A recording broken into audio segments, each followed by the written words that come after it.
All right, back to the letters. The next question was sent using a text message from a retired arc welder in San Antonio who goes by the name Sid. Sid writes, "Dear Access SCC, how's it going, dude? Man, it's been forever since we last hung out. Oh man, you remember that time we got really wasted and robbed the..."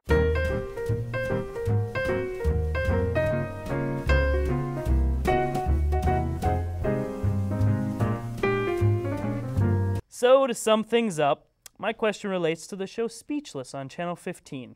Could you introduce us to the host, Tim Kinley? G2G. Well, Sid, ROTFLOL, it's your lucky day. BRB. Hello, we are sitting here on the set of the show Speechless with the host, Tim Kinley. Tim has been gracious enough to take some time and answer a couple questions for the faithful Access SCC audience. So, Tim, why don't you tell us a little bit about your show? Well, my show is primarily about family law and the aspects of family law, from the judiciary to lawyers to people involved in the family law arena, guardian ad litems, police officers, and judges, just really trying to give people a grasp of what's taking place in the area of kind of extreme cases that, in my opinion, people's constitutional rights are being violated. And so I just try to get the stories out of what's taking place in there. What was your reason for starting the show? Well, the number one reason was because I could. I mean, the vehicle that SCC has here enables a person to have a show.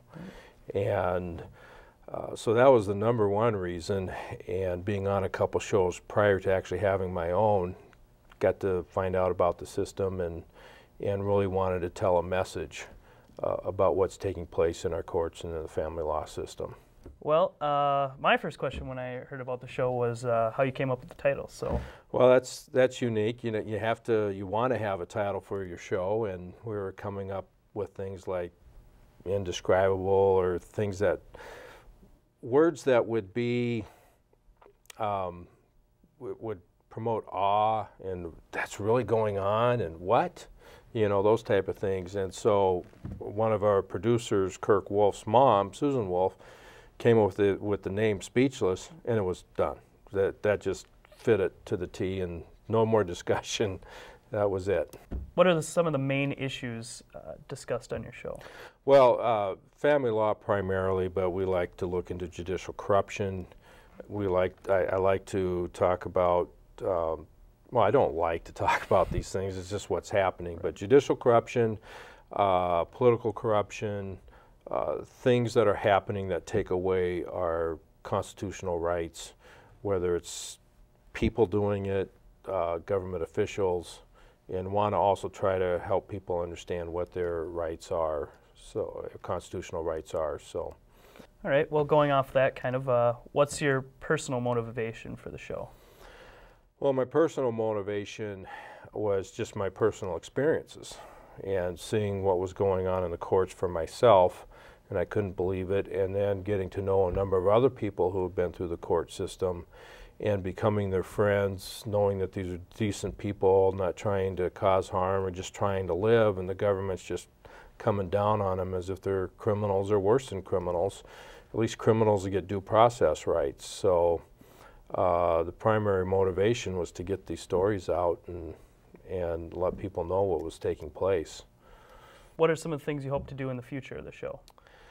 Well, just kind of more of the same. I haven't been through all the stories. I haven't had some of the players come in and interview them.